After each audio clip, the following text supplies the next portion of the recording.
भारत देश में आप जानते हैं कि 4500 से ज्यादा वनवासी जातियां हैं। 4556 हैं कुछ वनवासी जातियां।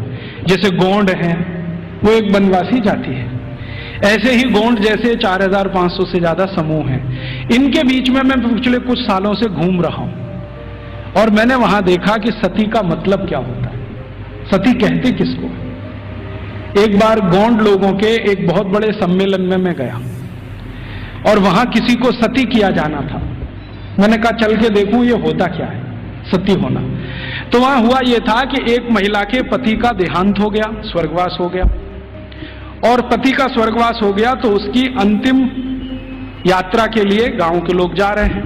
अंतिम संस्कार वो ऐसे ही करते हैं जैसे हम करते हैं, अग्निदाह करते हैं, लकड़ियां इकट्ठी करते हैं। तो मैंने देखा कि उसकी पत्नी आती है और उसके चारों तरफ प्रदक्षिणा करती है और संस्कृत के मंत्र बोलते हैं। कभी कभी उनको भूल जाएं तो वो अपनी भाषा के मंत्र बोलने लगते हैं, लेकिन मंत्र उच्चार होता है, बराबर होता है, पूरे समय होता है। जितने समय तक लाश जलती है तब तक वो मंत्रोच्चार करते रहते हैं, कुछ ना कुछ बोलते हैं। तो मंत्रोच्चार हो रहा है, पत्नी उसकी प्रदक्षिणा कर रही है, तो एक चक्कर उसने लगाया और उनकी अपनी भाषा में सबके सामने हाथ जोड़कर कहा कि आज मेरे पति का स्वर्गवास हुआ है, समाज में ऐसा कौन सा समूह है जो मेरी सुरक्षा की जिम्मेदारी लेगा। वो प्रश्न पूछ रही है और बड़े सुंदर शब्दों में वो कह रही है कि भारत के शास्त्रों ने हमेशा स्त्री को सुरक्षित रहना ये आवश्यक है क्योंकि उसको जीवन बढ़ाना है, तो इसलिए उसको सुरक्षा की जरूरत है। प्राकृतिक सुरक्षा भी चाहिए, दूसरे तरह की भी सुरक्षा चाहिए। फिर वो पूछेगी कि क्या समाज के प्रतिष्ठित लोग, जिनको हम क्या कहें महाजन लोग मेरी जिम्मेदारी लेंगे? अगर उन्होंने हाँ बोल दिया तो आ जाएगी, ना बोल दिया तो फिर चक्कर लगाएगी पांचवा।